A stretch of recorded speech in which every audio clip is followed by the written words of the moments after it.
It's Two Dudes with Attitudes, a wrestling podcast with Brian enjoys wrestling and MWO, and this is WWE Unpopular Opinions, where we're going to each give two unpopular opinions, meaning that we like it, but the mass population of the IWC does not.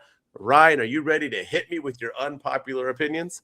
I am, man. I've got a couple of what I think are doozies, but we'll see. We'll see if the masses agree. So, and if you do agree with any of our unpopular opinions, let us know. Hit us up in the comments below. Hit us up on email. You can find us at Two Dudes with Attitudes Podcast. Hit up all of our social medias and tell us what an idiot I am. Tell us what a genius Denton is. But go at us. Sounds about right. Let us know what you think about our unpopular opinions for sure. Yes, sir. And don't forget to follow us. All right, Ryan, you ready? And subscribe. You ready? Yes. Hit me with your first one. I can't wait to trash on it. All right. So my first unpopular opinion is not something that I want them to do, but I think it's something that they should do, just given the current circumstances and based on the way things are in current state of WWE. And that is the WWE should just get rid of the tag team championships altogether. Get rid of both sets of titles, the Raw and SmackDown titles. And I'd even make the argument to get rid of them on NXT as well, because it's blatantly obvious that the WWE does not care over the last few years about the tag team division. They do not give a single shit about tag team wrestling.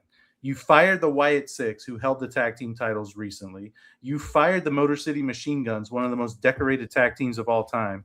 You killed the New Day's heel turn. You brought the Usos back together, but then you had Jey Uso literally say in a promo before WrestleMania that I don't care about these tag team titles right now. They're hardly ever defended at major PLEs. When new champions are crowned, they go weeks or months before they're ever defended. You remember when Finn Balor and JD McDonough won the tag team titles? They won them in like Raw in October, and I don't think they defended them until like February. It's obvious that WWE does not care about tag team wrestling, and Jey Uso didn't care about the tag team titles. I don't think the WWE cares about the tag team titles, and I think until they can figure out what they're going to do with the tag team division, because right now it's Damian Priest, R-Truth as the SmackDown tag team champions, and then Logan Paul in Austin Theory. They're feuding with the Street Profits. Cool. But what happens after that? Like, who are the other tag teams? Where's American Alpha? Where are, where's Dragon Lee? And why haven't you put Ray Phoenix and Penta together? There's a reason. Because WWE does not care about the tag team division. And until they can figure it out, they should just get rid of the tag team titles. I'm not saying get rid of them forever, but get rid of them and then let Triple H, make a big announcement about starting a new era on X, and then bring them back and introduce a new set of titles, and we do a tournament to crown a new set of tag team champions 6 months, a year from now. But right now, get rid of the tag team titles in WWE.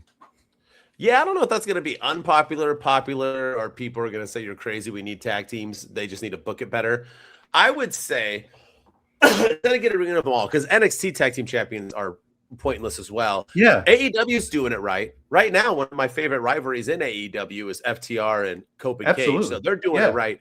I would say just one tag team. That's maybe. I'm over the brand splits. It's awful. Plus, nobody's even on SmackDown anymore. I'd rather see just one tag team. But yeah, I see what you're saying, because you say they barely get booked on PLEs. They barely even defend on Raw and SmackDown. They're just never. Yeah. I mean, Truth and Damian Priest did, but they're like a joke of a tag team, and the match was like 10 seconds. So I don't know, but I fully agree. I don't think it's unpopular. I don't know if they get rid of them, because I do love tag team wrestling. I grew up. I do too. Like, I used to like tag team wrestling more than singles wrestling. So it's sad. One of my favorite match of all time is the TLC match that we saw at WrestleMania 17 with Edge doing that move on, off the ladder. All of it was great. And I don't want them to get rid of the tag team titles. I just think they should. Yeah, well said. All right, I'm going to hit you up with one that first I'm going to post a different one. I'm going to talk about Oba Femi. And I posted this, so that's how I know it's unpopular. So I'll say it again on this podcast for those who don't follow me on TikTok or Instagram or social media, and you should at my_wrestling_opinion. But not only do I think Oba Femi needs a book to squash people leading up the way, But Oba and Roman have already hinted at a SummerSlam match. They called each other out literally minutes after WrestleMania. I think Oba Femi needs to win the King of the Ring. And Oba Femi needs to not only challenge Roman in main event on night 2 at SummerSlam, the first ever 2-night SummerSlam, but he needs to beat Roman Reigns and become the champion. I do not think it's too soon. I think Oba is that guy. I don't think he's just a song like Joe Hendry. I think he is that dude on the mic. He proved that going face to face with Paul Heyman, and I think he's that dude on the ring. I think he's Brock Lesnar 2.0. I'm going with Oba Femi, and I'm going to stick with it. I don't care what people say. Too soon, too not. Roman has to keep it going. Roman said he's full-time till summer for a reason. He sure did. Oba needs to be the champ after SummerSlam. The end. Yeah, I don't understand why everyone's so upset about this Oba Femi Open Challenge. I mean, he explained why he's doing it because Trick Williams doesn't want to defend. Yeah, he's not defending the U.S. title. He's not doing open challenges.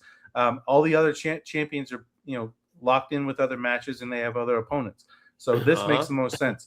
My question is who steps up and answers this open challenge every week? He can't just go around squashing people. Sooner or later, he's going to have like an actual match.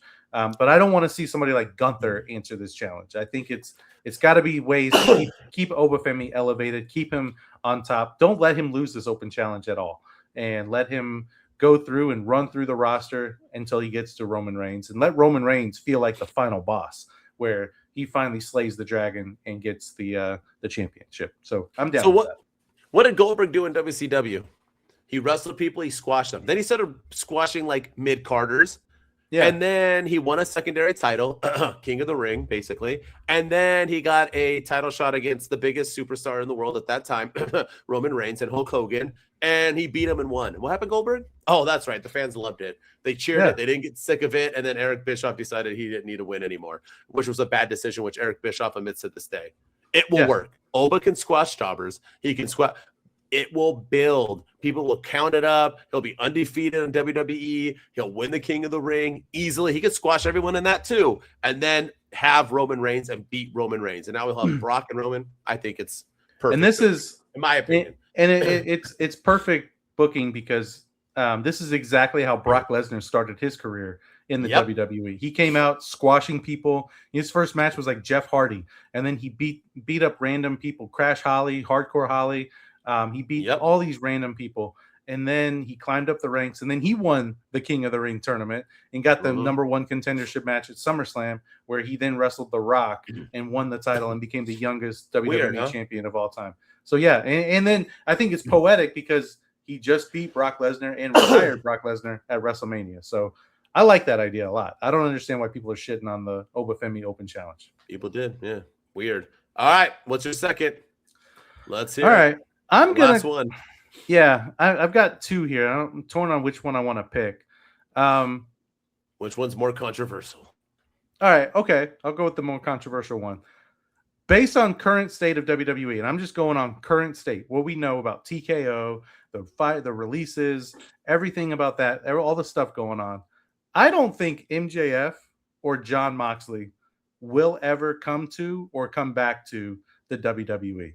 I think, especially Jon Moxley. I know a lot of people think that he's destined to come back to WWE as Dean Ambrose and get the Shield together one more time.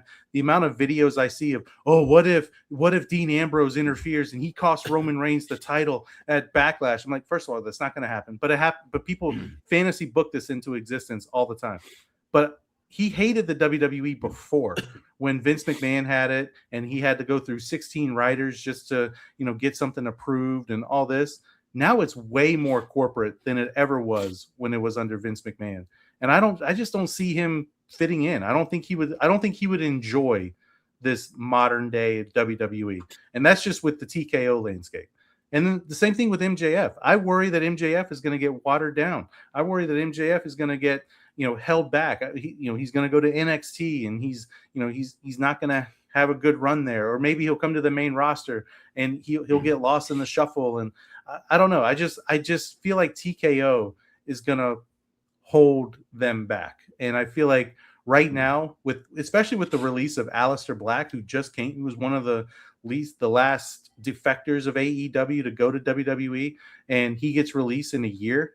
Like, I don't think the grass is greener anymore right now in WWE. And I think AEW needs to take advantage. But right now, in current state, if you would ask me 3 months ago, 6 months ago, even a year ago, I would say, oh, yeah, MJF is definitely going to WWE before his career is over. And John Moxley will go back for the Hall of Fame. Or maybe he'll go back and have one last run with the Shield. But right now, with TKO doing what they're doing, I just don't see it happening. All right, so I think that's going to be a very unpopular take with WWE fans. And I feel like it would be a very popular take with AEW fans. But here's my thing. I think it's a completely bonkers opinion. I think 100% Dean Ambrose, John Moxley, as John Moxley, it will be back in WWE. And I think 1,000% MJF will be. He has stated it himself that he will be in WWE one day. The thing is that MJF knew he is not ready. He does not want to go to WWE and get buried. He wants to be that dude that when they sign him, he's already like the crowd is big. He wants to like the Jericho entrance with The Rock, you know, when he appeared in WWE from WWE. That's what he's hoping for. And he'll have that. MJF, I love him. I think he's top 2 greatest heels in the modern day era. I think he's top 3 promos of all time, to be honest with you, behind The Rock and Paul Heyman. And you can debate it, but I think he's there. I think you can argue it. I think he is that guy, but he's also very one person. He's one dimension. He's been one character. Sooner or later, AEW will get sick. Sooner or later, it just won't work anymore. Sooner or later, AEW won't be around possibly. Sooner or later, he's going to have to make a choice. And you could even say, well, Sting didn't. Yes, Sting did. Sting did go to WWE. If he didn't get hurt, he probably would have still been in WWE. Would have never came to AEW. Sting went just like in Ultimate Fighting, MMA. They all got to go to UFC. You can pretend you don't have to go there, but you will go. It's the show. No matter what fans want to admit or not, WWE is the show. He will be there sooner or later. Moxley has to as well. Sooner or later, too, he wants to go to the Hall of Fame. And he will go to the Hall of Fame. Yeah. And he probably wants to make up for that awful. Dean Ambrose was awful.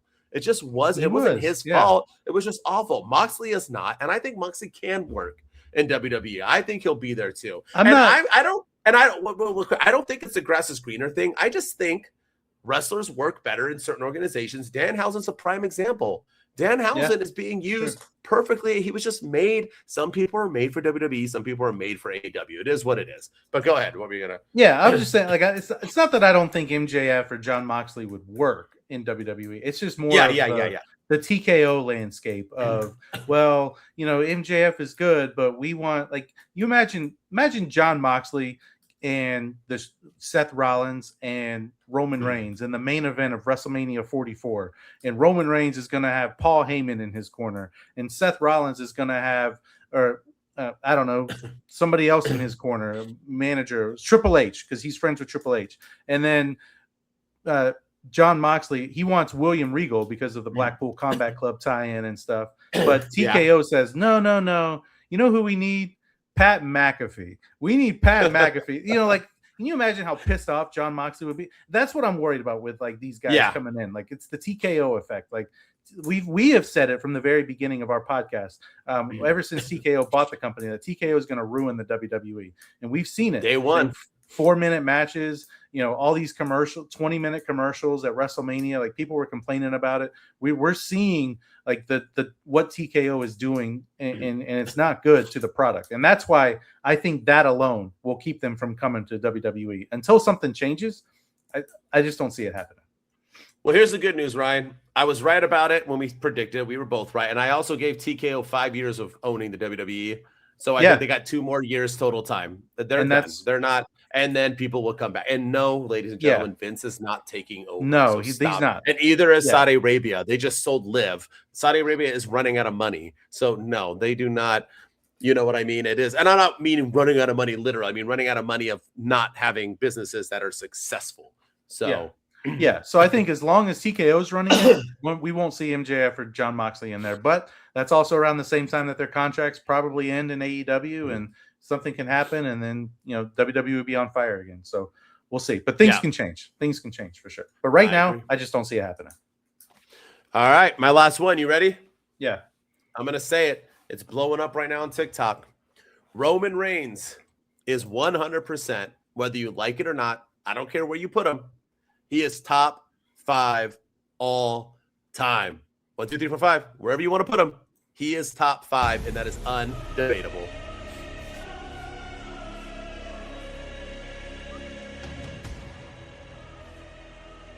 You can hate him, you can love him, you can pretend, but he is top 5. And when I say top 5, when you're talking about the greatest of all time, yes, they do have to be in WWE. Sorry, all you wrestling nerds out there. You do, because that's the biggest show. The end.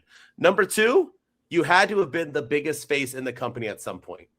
And number 3, you have to have good in-ring work. And number 4, you got to have mic work. Roman Reigns covers all of those. And so to not put him, if I'm going to give my top 5 right now, if I was just going to throw it out there and have Roman in there, I mean, Shawn Michaels, I don't care what anyone says. He was the face. He started the Attitude Era. He started DX. He's literally the greatest in-ring performer of all time. It's not even close. Stone Cold Steve Austin, short career, but did his damn thing. Saved wrestling.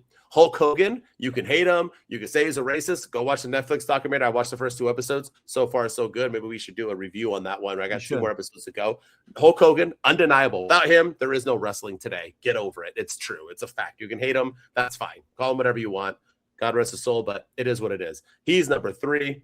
I'm losing. Number 4, for sure. I'm going to go, or did I already do 1, 2, 3? Yeah, number 4, Roman. He's in there. And then number 5, take your pick. Undertaker, John Cena, Bruno Sammartino, whoever you want, throw in there, but none of them deserve it more than Roman Reigns. So, and that includes John Cena, because Roman Reigns elevated talent, which John Cena did not. So if you want to throw John in there just because he was the face or the PG and this and that in their retirement, I'm good with that. Undertaker was never truly the face of the company, so I think he goes down a little bit. And Bruno was just so long ago in a time that wrestling wasn't as popular as it is today. So I would have John in. That's top 5, and Roman's it's just undebatable. You got to stop. And don't tell me. I saw somebody tell me, "Oh, you must have just started watching wrestling. You don't know." I'm like, "What the?" I was going to say that. I'm like, I got Shawn Michaels and HBK in there, but I just started, or Shawn Michaels and Hogan in there, but I just started watching wrestling. No, they're just facts. It is what it is. Get over it, people. Roman couldn't win a single match without help during his title run. He was a part-timer. He never showed up. He can't be top 5 if you never come to work. You don't go to work at your job. You get fired. He doesn't come to work and he's the greatest. Come on. People are so freaking stupid. His aura alone.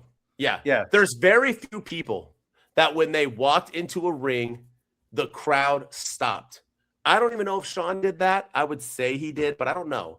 Stone Cold, Roman Reigns, Hulk Hogan, John Cena. Those 4 for sure. When they walked into an arena, you shut up and you listened and you enjoyed. I mean, it just is what it is. And when you have that, look at wrestling right now. As you said it, you called for Royal Rumble because you thought wrestling was dying. WWE was dying. You were kind of right, because ever since he came back, all of a sudden Raw's hot again. All of a sudden feels important again. He is that guy. Get over it. And his in-ring work is phenomenal. Yeah. Stop with Will Ospreay does not equal top 5. Even Dave Meltzer finally admitted it.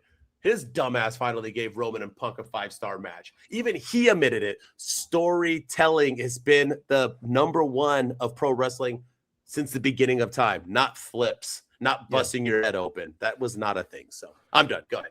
No, my thing about Roman is, we talked about Brock a couple weeks ago, and we talked about how Shawn Michaels and Brock, maybe 2 of the people that have 2 Hall of Fame careers.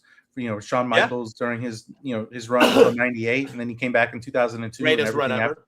And then you look at Brock Lesnar, what he did with the next big thing. Then he took time off. You can make an argument for Roman Reigns. Like he could have gone in as the big dog, main eventing WrestleMania a couple years. Then he took like 9 months off and came back completely like reanimated, repackaged himself, came back as a whole new character, reinvented himself. I think it might be one of the greatest character reinventions of all time, because this man was like shoved down our throats. The fans hated Roman Reigns. He put up with all suffering succotash. He froze on the microphone against John Cena because John Cena verbally eviscerated everybody. Called him out too. He ate dog food, like all these stupid things that Vince McMahon made him do as the big dog. And the fans just did not want any part of it. He got booed in Philly when he won with The Rock holding his arm up when The Rock was not the final boss and he was the people's champion. The Rock couldn't even get him cheered. And like people were so over Roman Reigns. Then he comes back as the tribal chief, and it's like I think it's the greatest character reinvention of all time in WWE's history. And I think that I agree. should say a lot about Roman. But also, he's going to go into the Hall of Fame as a singles performer, and maybe with two different factions too, with the Shield and with the Bloodline and everything that he's doing there too. So, yeah, argument made. He's in the top 5. You could even make an argument that he's in the top 2 because of how good he's been. And you don't have to acknowledge him, but you cannot debate that he is top 5 all time. 11 WrestleMania main events. Yeah, get out of my face with that. That's something. All right. Well, there it goes. That's our unpopular opinions. If y'all ain't hitting us up in the comments, I'm going to get mad. Hit us up in the comments. Tell Ryan how wrong he is. Tell me how right I am. Just do it. Do it.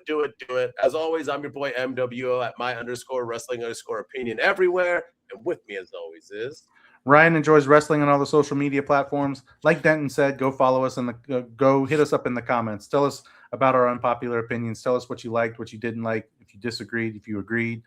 Tell us what your unpopular opinions are as well. We want to hear from you, and maybe we can share them on the next time we do this. We do like a fan segment or something. That'd be cool.